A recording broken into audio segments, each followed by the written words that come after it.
seeds. அடுத்து we'll go to study of seeds. விதைகளை பற்றி படிப்போம். Seed is the ripened ovule which contains an embryo or tiny plant.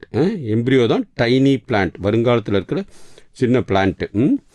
Plant with sufficient reserve food for the development of the embryo. The ovules after fertilization develops into seeds.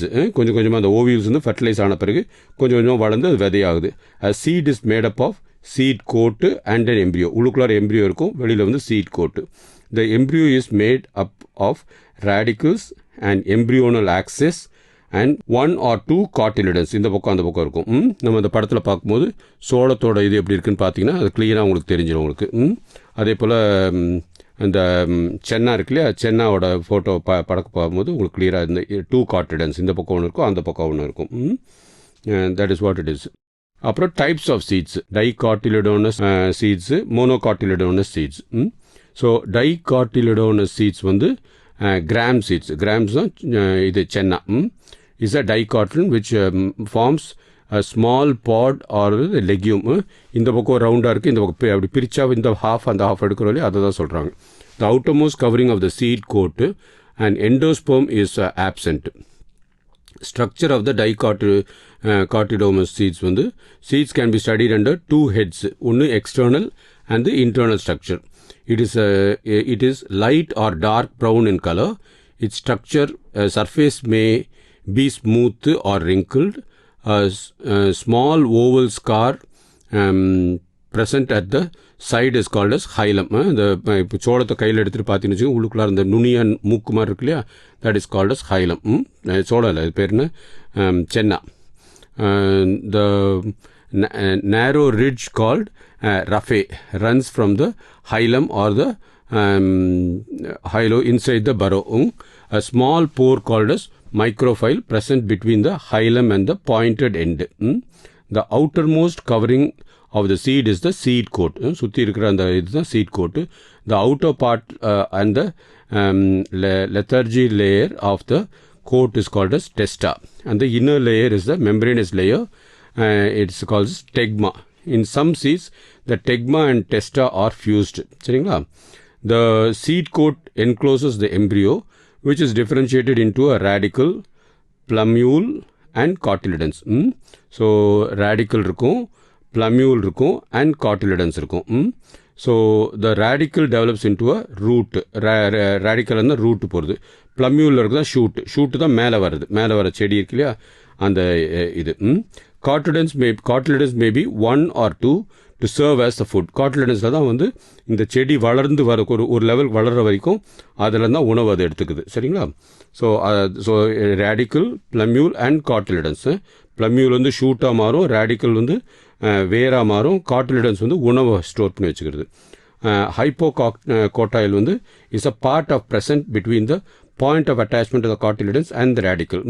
எபிகாட்டைல் is present between point of attachment of the cotyledons and the plummules. In some seeds such as castor seed, castor வந்து விளக்கெண்ணெயோட அந்த இது இருக்கு இல்லையா, ஆமணக்கெண்ணெய்னு சொல்லுவாங்க. The endosperm is formed as a result of double fertilization which is food storing tissue. In plants like beans, gram வந்து இது தோரம்பருப்பு, கடலைப்பருப்பு and peas, பட்டாணி. The endosperm is not present in the mature seeds.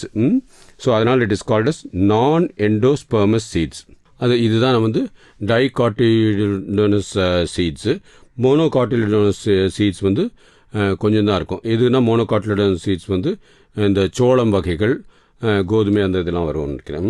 இந்த monocotyledonous seeds are endospermic but some of is orchid and non endospermic. இந்த cereals எல்லாமே சோளம், அரிசி இதெல்லாம் இதில் வருது. சோளம், the seeds coat is membranous and generally fused with the fruit wall. அப்புறம் structure of the monocotyledonous seeds பார்ப்போம். The endosperm is bulky and stores food. The outer covering of endosperm separates the embryo by a proteinous layer called as alerome layer. The embryo is small and situated in a groove at one end of the endosperm. It consists of one large shield-shaped cotyledon known as the scutellum and the scutellum scutellum and a short axis with a plumule and a radicle. The plumule and the radicle are enclosed in sheath which are called polypeptile and the coleorhiza respectively. The coleopeptile has a terminal pore. அந்த படத்தை பார்க்கும்போது உங்களுக்கு அந்த எல்லாத்துக்கும் different names கொடுத்துருவாங்க. நம்ம அதெல்லாம் பார்த்துருக்கோம், பட் அதுக்கு இந்த தான் பேர் நமக்கு தெரியாது. அதுதான் நம்ம இதில் பார்க்குறோம். coleopeptile has a terminal pore for the emergence of first leaf during the germination. So மொதல் இலை அந்த coleopeptile தான் வருது. The sheath is capable of growth. It helps the future shoot in passing through the soil during germination. Maize grain is whitish, yellow, violet or red in color. It has smooth and shiny surface. Its grain is covered with single thin hard covering. It is formed by the fusion of seed coat or testa and the fruit wall or the pericarp. So இப்போ இந்த பிக்சரில் பார்க்கும்போது நம்ம படித்தது எல்லாமே இருக்கும். Base of style, endosperm, epithelial layer, scutellum, coleoptile, plumules, radicle, ரைஸா, இது எல்லாமே இருக்கும். அது திரும்பி பார்க்கும்போது embryo, endoderm and remaining of the ஸ்டைலாக இருக்கிறது. இப்போ நம்ம விதைகள் பற்றி பார்த்துட்டோமா? நீங்கள் வீட்டில் இருக்கிற விதைகள் இப்போ வேர்க்கடலையை தண்ணியில் ஊற வச்சு அதை ஓப்பன் பண்ணி பார்க்கலாம். சென்னை விதையை ஊற வச்சு அதுவும் இது பண்ணி ஓப்பன் பண்ணி பார்க்கலாம்.